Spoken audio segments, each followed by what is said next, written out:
and just go from there. So we'll just have to wait and see what builds are going to be chosen. But I would really like to see yours do some kind of early pull timing to try and catch Nama off guard. And the question then will be is how used to defending those early attacks is Nama? Because we've seen that he likes those quick expands. And laddering with that kind of build means that you're going to be defending early attacks quite a lot. So he's got to have some way of coping with that. It'll be interesting to see. Okay then, so spawning up in the top left-hand corner, playing as the Blue Zerg for Exile5 Academy, this is yours. And in the bottom right, spawning in the flashy orange, Exile5 Academy's Protoss player, Namakaye, who has been really on point this entire tournament. It's been a pleasure to watch him. Okay, so Coda, as you said, we've talked about the wide ramp. Now, the one thing I like about this for Protoss players is you got this debris as a part of the wall. And what I really like to see is Protoss players, if they want to do like a 2-base timing attack, like for example Sentry Immortal All-In or something like that, if they want to commit to a 2-base, they can just hard wall their natural right off the bat. They don't have to worry about it because they can just break down the debris later when they want to move out. And I really like that about this map. It gives that option. But mind you, that kind of style of 2-base Immortal Sentry, it's actually kind of dying out. I don't see it being done all that often these days. Well, when you do see it getting done, it's normally off the back of some other kind of early pressure. Like early pressure to cripple the opponent and then transition into that Immortal Sentry build. Hold that thought. We have an early drone coming out for yours. I smell a proxy. Oh no, it's sending a drone down to his natural. Damn it. I had my fingers crossed for a proxy hatch. But I think I'm going to be denied. I think what he's wanting to do is he's wanting to find out right now whether it's gateway or cannon. And he sees the gateway, so he doesn't have to worry about any rush shenanigans in that regard. And he's checking the gas as well, just to make sure there's nothing strange going on there. Yeah, I think that if he got up into here and saw that Nam was going to go for, like, if he went up here, saw no gateway, no nothing, he might have tried to commit to the proxy hatch, because he didn't build that hatchery at his natural as soon as he had 300 minerals. He did wait for that drone to get up into the main and see what was there. But a man can dream.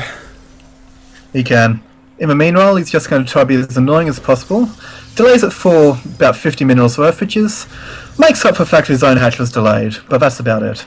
Oh, is this third hatch? Oh, now he's going to get in here with the probe and deny that third hatch from going down. It's like, tit for tat, mate. You want to delay my Nexus? I'll delay your third. The question is, actually, I'd love to see him put down a pylon here, because yours is banking up a lot of money now. Oh, but no pylon. Namakaye is using every bit of minerals as effectively as possible. He's got a timing in mind, and as to what he's planning to do, it'll be interesting to see. I just don't know enough about Protoss to be able to read into what that one gas means. All I know about Protoss, because I off-race as Protoss when I'm bored, and I just all-in because it's that easy. So I know a couple of all-ins, but when it comes to the macro builds, that's when it gets a little bit more interesting. And it's taking that second gas now, and we'll see. We just need to wait for the cyber core to finish up and then start following the gas expenditure of Namakaye and wait for the gateway flood to come down. The way his pylon's set up, I wouldn't be surprised to see him chuck down 3 gateways right at the front here and go with that 4-gate pressure that we saw in the last game. He's actually moving up to Zealot once again, so I think that's going to be the case. And he's still got the probe out on the map for Warpins, for the proxy pylon. And in this case, there's a very good chance it will once again do damage, but Cameron has adjusted. He's got a spine crawler down already, so he's playing safely. The question will be, is he going to lose his third if that pressure comes out? Oh, there's the forge going down, so that will be for the +1 attack, which will be started at some point, and we'll just keep on waiting. We'll see how this plays out. We're getting close to the 6 to 7 minute mark, so we should be keeping an eye on the gas of yours. The sooner he takes the gas, the sooner he can build stuff like roaches and so on and so forth. Alright, so the spine finishes up and he is going to reposition it at the third. Now, gas timings. Cameron, what are you up to? So hit the 6 minute mark, which is generally an average roach timing. So and we see 2 gas going down, which is excellent.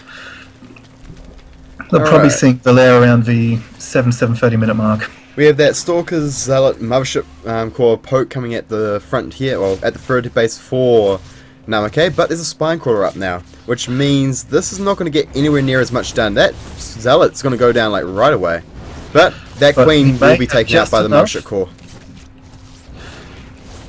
Oh, that zealot, that stalker took a lot of damage too as well, and actually one queen goes down, but that Moshut core needs to get out of there now. It's still fighting the second queen that just popped out. Okay, what are you doing?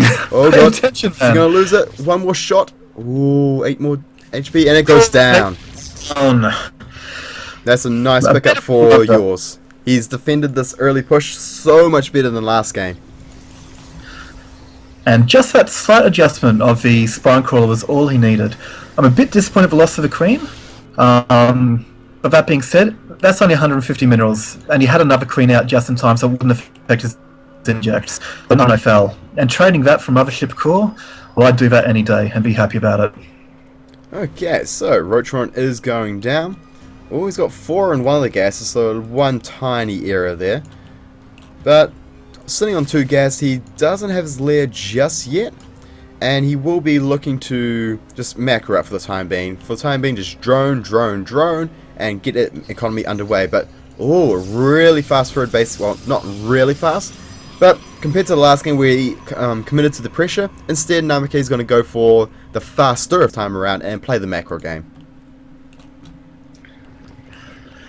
Okay, so Now the question will be, who decides to take the aggressive stance first?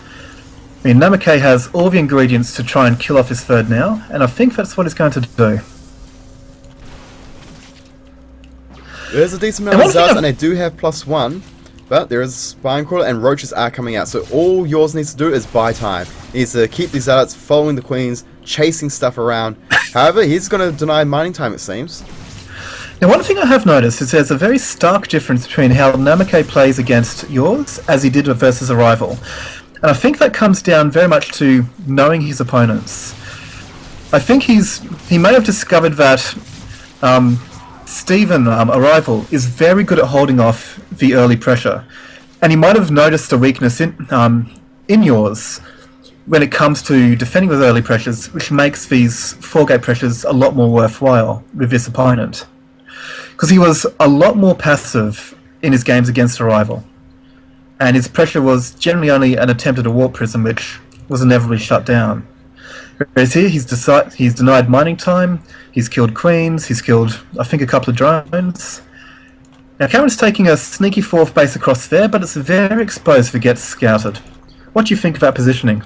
It's definitely, I would much rather take that 4th base rather than the other one. Because with this position, all you need to do is keep an eye on a couple of flanks. For example, one on the very far right-hand side, which you can easily cover with the overlord on the high ground. Keep an eye on that ramp, which once the creep gets there, you just need to make sure you don't have to worry about it until the debris is broken down. And then you got the far left-hand side. Whereas if you take that left-hand side, all of a sudden you're spread out so much better, and they still have the same amount of, well, they actually have a few more attack paths because of the debris and the long way round. But it's easier for them to pull you left and right, pull you apart, and get you out of position. Whereas with this, with the creep spread, yours will be able to move that creep spread out and just be able to bounce between that kind of this kind of section here, which I should be able to ping it and it won't affect. Oh, that's right, Alt G. But yeah, this location here that I'm looking at, so you can see it as well.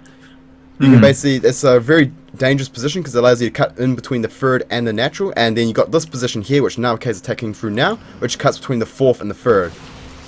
And the trouble is, his creep spread has not been all that great. And once again, I think that's possibly the chief difference here between yours play and a rival's play so far. And there's enough energy for recall, so he's going to get all these drones, get the 4th base, and then he's going to just bail. He's going to get out of there. Oh, there we go. All the drones going down. And he needs to recall now. He needs to recall and just get out of there. He doesn't want to stay. There's no reason to stay here now. Oh, he actually missed 2 sentries. Oh no. Whoops. Left those men behind. That's a bad place for those sentries to be. Okay, so +3 on the way for Namakaye. 1-1 just about to finish up for yours alongside Roach Speed, and he does have Hydra Speed on the way. Plus, he also has Vipers coming out as well. But what he does not have is creep connecting his bases. Look at the path that his units and drone transfers would have to make from his main to his natural, then his natural along. You've got those gaps there where if you need to move queens quickly, you can't. If you need to move soil units quickly, you can't. And that could cause issues in the future. Here we go. Yours is... The reason that attack was quite effective is because yours didn't see it coming. He wasn't able to get his army in position, but now he's starting to move a whole bunch of overlords onto the right-hand side of the map and to spread out and keep vision of that side of the map. Now, that being said, who will get surprised first? Okay, Nama backs off. He leaves the Zealot up to see whether Cameron pushes good forward. force fields there, but Blinding Cloud is pretty effective as well, but the feedbacks do go down. So, even trade, like... Oh, actually, he's going to be able to pick up these... Yep. Going to trade out and just get these Roaches and Hydras. And yours, he's just backing up, but he is taking those bases. He is going up to 5 base, if he can hold them. And he is denying that pylon on the right-hand side, which is the only proxy pylon out for Namakaye right now. Oh, but look at this. Storm, +3, and Charge all finishing up for Namakaye. That's exactly what he wants right now. And yours is forgetting his creep units. He is not spreading creep along all the avenues. Certainly it's pushing down the right-hand side, and that's always good. But he also wants a lot more creep spread around home. And he's just remembered he's lining up a whole bunch of creep units now, but he's been very slack about it. And that gives the Protoss more openings to dash in and dash out, and fight off creep rather than on creep. And when you've got a base being developed, you want as much creep as possible to have a better chance of holding it. Okay, so we do have yours moving down on the left-hand side. He's going to intercept these charge rots that were going for the run by, but meanwhile there's another squad of charge rots heading up to the right-hand side corner where there is that base mining gas. And there's no unit. Oh, there's a couple of Roaches and Hydras being split off to deal with it. But meanwhile, we do have yours about to max out and Namakaye about to max out. And with the current army compositions, I would say Namakaye does have the advantage. There's only 2 Vipers, and he has more than enough Templar to storm and feedback. No, 3 Vipers are stacked, so I didn't quite see them. Now that being said... Oh, those are good Blinding Clouds. Those are really good Blinding Clouds, but the Storms were also quite good. And he just blinks on top, more Storms go down, and that Roach Hydra army just got wrecked.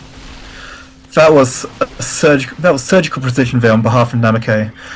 His blink decision making has been fantastic so far. He's never been reckless, but he uses it to pretty much countermand the power of a blinding cloud at the right times. Alright, and he uses those force fields to just create those slight choke points that some units can get through, some can't. And although yours has had a towering economy, he's not been able to translate that economy into good engagements. And that's where Zerg can struggle against Protoss if they're not careful. And the fact he's still on Roach Hydra with only a couple of Vipers is a bit disappointing. At this time last game, those are good storms, Arrival was on Hive. He was switching from Ultralists to Broodlords. He went for that late game play, whereas here it's just Roach Hydra Viper, and that is not good enough. The Storms have just been too on point for Namakaye. Every time there's a chance to put down an optimal Storm, he puts it down, and they're just putting down so much pain on this Zerg army. And right now, just look at the supply. Namakaye is ahead. He's got +3 versus 2-2, which isn't too bad for yours. But with Storm and Blink Stalkers, it's something that he can trade very well. But once, as I say that, the Blinding Clouds are really good. And the thing is, yours doesn't even have an Ultralist Cavern or a Greater Spire down. He doesn't have the option of a late game composition because he hasn't invested into it. And for quite a while he's had a decent bank. He could have spared the minerals before one of those big engagements. He could have spared the gas just to give him the choice. But he's lost the opportunity to do so now. This third base is going to go down. He can snipe that so easily. And once that third base goes down for yours, he's going to be on 2 bases. Or basically one mining base. But it's not going to go to that. GG is called, and Namakaye closes the series out.